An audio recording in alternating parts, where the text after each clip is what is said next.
वो घर जाने का सोच रही है, मैं मोबाइल खरीदने का सोच रहा हूँ, हम वहाँ जाने का सोच रहे हैं।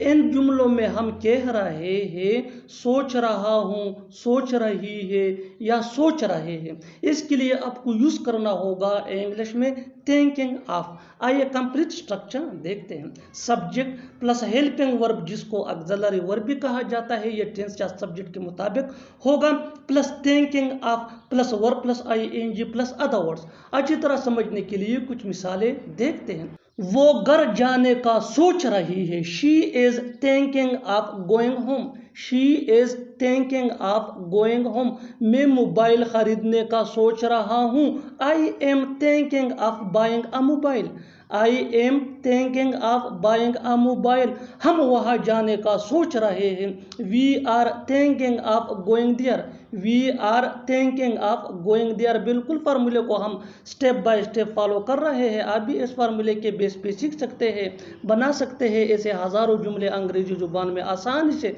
That can be really helpful for you. अच्छी तरह समझने के लिए एक और मिसाल देखते हैं। One more example for better understanding. वो क्रिकेट खेलने का सोच रहा है, वो क्रिकेट खेलने का सोच रहा है, he is thinking of playing cricket, he is thinking of playing cricket. और आखिर में ये सेंटेंस आपके लिए कमेंट सेक्शन में इसका जवाब ज़रूर देना। हम नया घर खरीदने का सोच रहे हैं, हम नया घर खरीदने का सोच रहे हैं। Subscribe to English P S for more advance English sentence structure. Thanks madam.